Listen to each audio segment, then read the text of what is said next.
guys, welcome back to the channel. So I'm gonna get right into it. One of the biggest questions that I usually get about my G80 M3 is how do I like it compared to the F90 M5. So for those of you that are new to the channel, I did have an F90 M5 before the G80 M3. Had that for 7-8 months. Now I've had the G80 M3 for a year, so I think it's fair to do, I don't want to say review, like I'm gonna do another video, full review on the G80 M3. However, this is gonna be about what do I like more about the G80 M3, or what do I miss about my F90 M5. What I had before this was a 2019 F90 M5. Pretty much all the features M5 have. I'm not going to sit here and list all the features, but the two main features that I really liked that were like a special spec for my F90 M5 was the Bowers & Wilkins speakers. Those are the light up speakers. They light up at night. They can, I believe I was able to change to different colors, which was awesome. I think that was a 6 spec, and that was a must if I got another F90 M5. And then the second spec that I really loved was the Tartufo leather, which was I guess an individual interior, because like it wasn't like a normal spec that you could get. So I had the Tartufo interior full leather, which means the leather extended underneath the dash. So that's the F90 M5. This is a 2023 G80 M3. It's a Techno Violet Metallic 50R edition. What that means, it's just it's a special spec that BMW pretty much spec'd out. Like I can't really choose a lot of the specs here. I'm not going to go over that. You could go check one of my previous videos. What is a 50R edition M3? I go over the entire spec of what exactly the limited edition is. But as far as this car, it's a 23 50R edition M3. Pretty much it's an M3 copy. The special specs that I have on this vehicle is you have the option of getting carbon buckets or the full leather comfort seats, which I would say are more closer to the F90 M5 seats. So these are the carbon bucket seats. For me, especially like when I was shopping for this car, I definitely wanted to get the carbon bucket seats, especially since for me it's not going to be a daily. But regardless, like this is a sportier car. I just feel like the comforts are a little standard, and I don't know, there's a reason I'm getting an M3 not an M5. Is like the back of them, I think they just look sick. I think the carbon buckets are the move. So I think that's like the main thing. I'm not going to sit here and list out the specs. Like I said, you can check out previous videos. So yeah, like I said, I had a 2019 F90 M5, which is a 4.4 twin turbo V8, 617 horsepower, 553 torque. And then the weight of the M5 was like I think it's like 4,370 pounds, which is what it's like rated at, like I don't know, accuracy and whatnot. And then as far as this G80 M3, they say it's an inline 6, 503 horsepower with 479 on the torque side, and then the weight of it is 3,890 pounds. So maybe like a little under 500 pounds. The M3 is less than the M5. And then as far as power, you're talking an extra 100 horsepower, and then also same thing on the torque side. So obviously it's a V8 versus a 6-cylinder, so the M5 is just like, it's a bigger motor. I'm going to break this video into 3 categories. I'm going to talk about the power. We'll talk about the power of the vehicles. We'll talk about like the handling and suspension, and then I'll talk about like interior, and then I'll just, you know, maybe throw a couple other things in there for you guys. So as far as the power, yes, this is an inline 6. I love the V8s. I was actually looking for an F90 M5 before I instead got a G80 M3. And, you know, like I said, the specs that I really like was the Bowers & Wilkins. I definitely wanted that, the Tartufo. It's just hard to get, and I wasn't going to order an M5. As far as power, I would say I feel like the M5 had like a little bit of a lag. Mind you, I had like downpipes, and I was on stage 2, I think, boot mod on the F90 M5. So it was definitely quick, but I feel like it had a little bit of a lag. I feel like the M3, like the S58 motor, I feel like it's instantaneous. Like even before, I have a full catback right now, full catback exhaust and catless downpipes. Even before I did that, these cars are monsters. They're just so fast already from the factory. And mind you, 500 horsepower versus 617, because I had an M5 competition, so the competition is tuned to be a little bit faster. I feel like personally, I've owned both vehicles and I've had the G80 M3 for a year now. I feel like the M3 is probably a little bit faster, at least for me. I feel like it's quicker. It pulls way more. You pop it into sport mode, paddles and everything, and the car just pulls. It doesn't want to stop. That's personal opinion. I know a lot of M5 people will comment on my videos and kind of disagree and whatnot. I mean, I've owned both cars and I've owned this for a year, so that's my personal opinion. So if everybody asks me, that's my opinion. So that's the power. Let's talk about the suspension and the handling. Like I said, this car is, I don't know, roughly 500 pounds less than what an M5 is. So obviously it weighs a lot less. It's carbon bucket seats, which is what I chose. And the reason I chose those was I just feel like with the comfort seats, not that I've really driven M3s with the comfort seats and the leather seats, like a lot, like around turns, highway cruising and whatnot. But I just feel like they're similar to the M5, and with those seats, I feel like you slide around a little bit, which a lot of my M3 friends will tell you, like they do slide around a little bit. With the carbon buckets, you're in there, you're not moving around. And for me, a car like this, I wanted to have the carbon buckets. Regarding suspension and handling, this car is lowered on springs. The M5, I never touched the suspension, but I do feel like with the M3, it takes turns a lot better. It handles way better. You can go, you know, obviously take turns way faster than the M5. I feel like the M5 was just, I mean, let's be real, it's a boat. It's a much bigger car. It's 500 pounds heavier.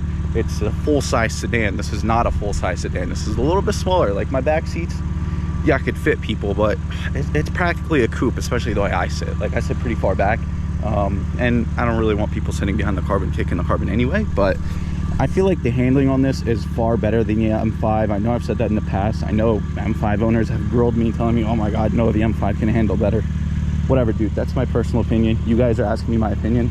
That is my opinion. I feel like this car handles, mind you, it is on springs. I think regardless if it was on springs or not, personally, I feel like the handling is good. I don't really think the springs really make much of a difference. It's really, once you move to coilovers, that's a whole nother game. I mean, coilovers, M5, M3, obviously the handling is going to improve like crazy. But if we're talking stock for stock, and you're asking me my personal opinion, suspension and handling, M3 all day. I mean, if you want comfortable, obviously you're gonna daily a car and you want comfort, you're gonna go M5. It's a I mean, V8 600 horsepower daily, obviously it's gonna be crazy comfortable. The M3, you're gonna feel a lot more in the road. Even when I was on stock suspension, stock springs, you feel every little crack in the road. You feel the bumps, the speed bumps hurt more, everything. The M5 thing was cushy as hell. It was a V8 car. You're just cruising. You don't feel anything. It was amazing. So I typically tell people, if you're dailying the vehicle, M5 all day. If it's a weekend car, if it's like you're getting it more for sporty stuff, M3 all day, in my opinion. Even after owning it for a year, I do feel that way. That has not changed for me. And again, I don't daily it, so that's why I feel that way. The M5, I did daily it, so I guess I kind of experienced both sides of it, maybe, if you want to say that. But that's suspension and handling. If you have other questions about suspension handling or even the power, definitely shoot them in the comments if I missed anything. But I'm just trying to keep this quick, real high level for you guys. I don't want to drag this video out more than it needs to. Obviously, with power and the handling, you know, you can go coilovers. I have front mount intake, so you know they're loud. It pulls, it spools. You know, the catless downpipes scream. I mean, I think it sounds amazing. I mean, you can hear it rumbling. The V8 sounded amazing as well on the M5. Obviously, I'm going to throw clips of all that.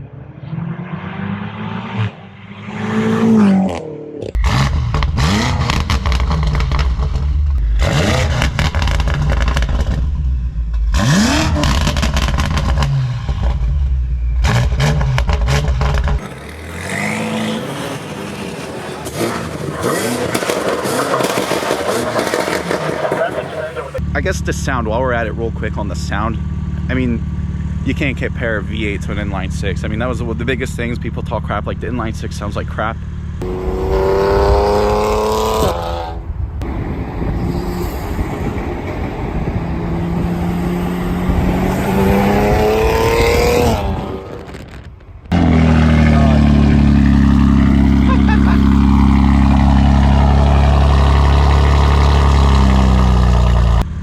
Yeah, I mean, it doesn't sound amazing, but once I did the catless downpipes and the full catback exhaust, me personally, I feel like it's great. I'll throw some clips of that. I mean, you can hear it rumbling now at idle.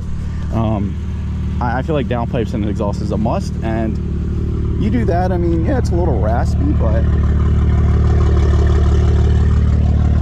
it sounds good. And by the way, shout out, so my full catback and catless downpipes are from IRL. Definitely check them out here. I'll check them right here. My boy Magic over there, definitely shoot him a message, he'll take care of you. But I think, you know, I go to meets and everything and everybody tells me like this exhaust, a lot of people think it's one of the nicest sounding exhausts. So definitely check it out, IRL. And but yeah, so that's power, suspension, handling. And then let me talk about the interior real quick, because that was a big thing for me. And I feel like when you're comparing M3, M5, interior is like a big thing as well. So let's take a look at the interior. So obviously carbon buckets, like I already said. I mean, there is somebody who got Tartufo interior on an M3. I forgot, somebody posted on Facebook one day, and they did like an individual order. Obviously, the thing is, you order carbon buckets, it's a $4,500 option from the factory. You add on individual, that's like 5 grand right there. And then Tartufo was like another, like this guy paid like at least 9 grand, I think, if not more, just to get Tartufo interior. And I think he managed to get buckets. It's one of those things where like a lot of dealers will say like, oh no, you can't do that, but like you got to find somebody who's like, they actually can order it, like certain dealerships I heard. And I mean, somebody did it, so we know it happened. But anyway, that's the interior. I do feel like the Tartufo is gorgeous, but that's not limited to the M3, M5, so I'm not going to sit here and bash on that. Let me talk about this display. So obviously this is a 2023, so it has the extended iPad look display. You can see here, it kind of like pops out. So personally,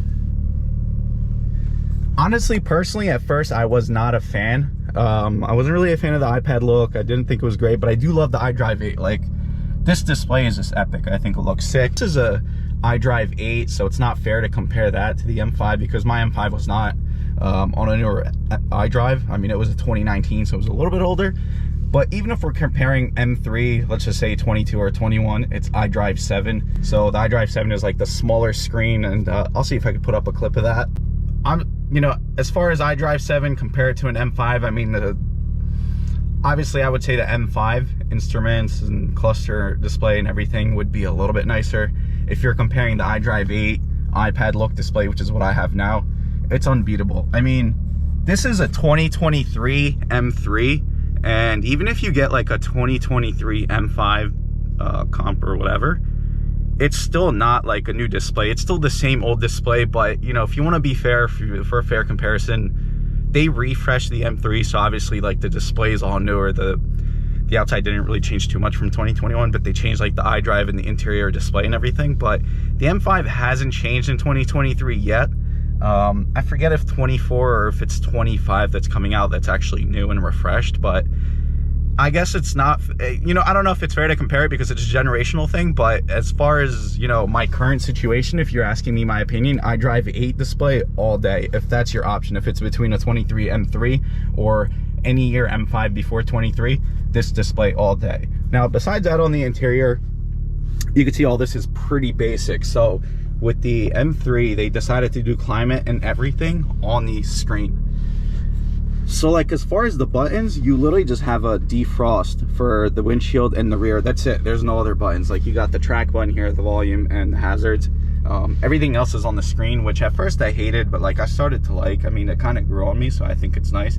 But then as far as this side, this is really similar to the M5, and it's pretty similar to, you know, the iDrive 7 M3. It's really not much different. You know, there's like these buttons which the M5 had. The shift knob, however, I would say is obviously a lot nicer on the M5. You know, mind you, it's a higher model car and it's more expensive, but the shift knob is definitely way nicer on the M5 than the M3. But you know, I don't think that's a deal breaker when you're buying one of these. That's obviously, you know, you're buying one of these for a different reason. And then the interior lighting, overall, I would say the interior lighting is obviously just as nice as the M5. I don't think I can really say much here. Obviously, it's a little different colors and whatnot. I know you can get the Beamer Code app and kind of code, you know, more colors and stuff into it, but really for me the big thing is just the light up speakers. Like those things were just, everybody loved those.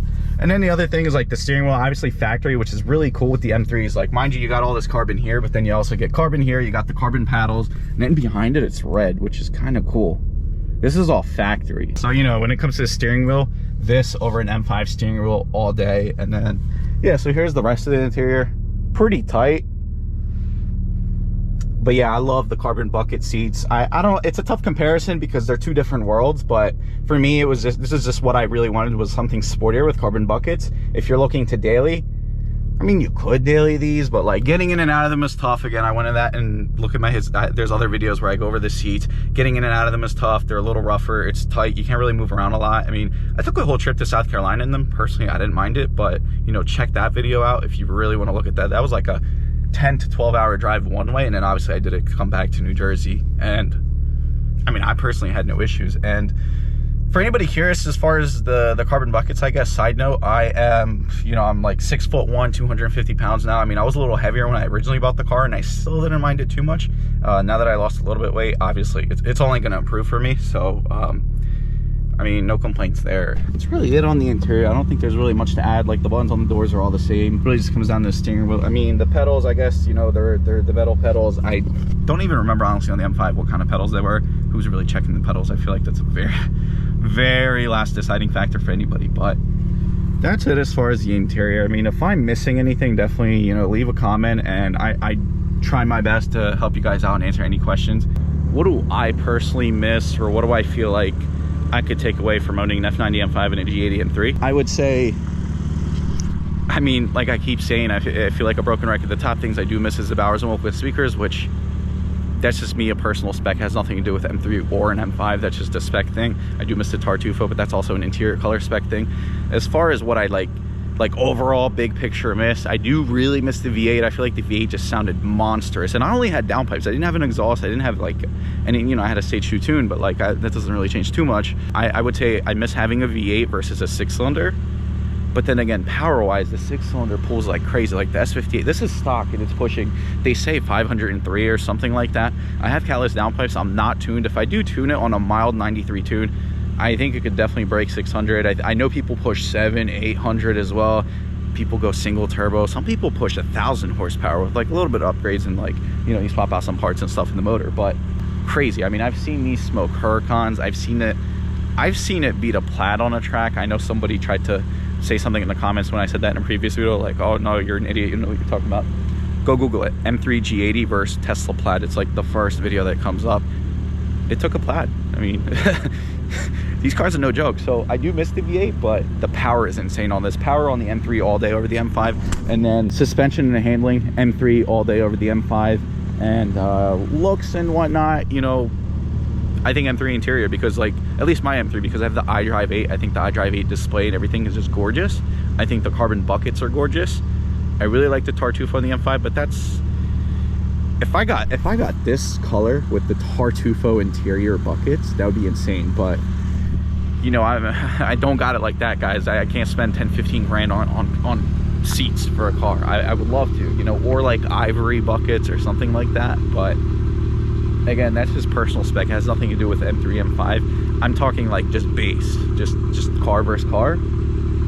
So if you ask me overall, what would I pick? If I'm dailing a vehicle every single day, you know, I got my kids in the back. I don't have kids right now, but if I have kids in the back, if it's a family vehicle, if I'm taking clients out, you know, maybe you're a real estate guy or like, I don't know, lawyer or whatever, and you got people in your car, M5 all day. Like the M3 I get in, I actually have to close the valves because listen to this thing, it's freaking loud. So I actually have to close it, you know, with a valve controller. Again, shout out to IRL. So I gotta close it with a valve controller because it's just so loud.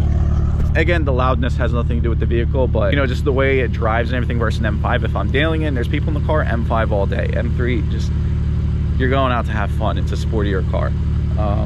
But again, for me, it's not a daily. So if you want a fun car to handle on the weekends, you want to take it on turns, you want to take it to like Tail of the Dragon, you want to take it to mountain roads out west, you know, Europe, whatever, anywhere, and you want to just rip these turns, you want to drift, you want to do whatever, I think M3 all day. It's a lighter car, it's quicker, dare I say faster? I don't know, I guess, because I haven't really done a head-to-head, but it might be faster, I don't know.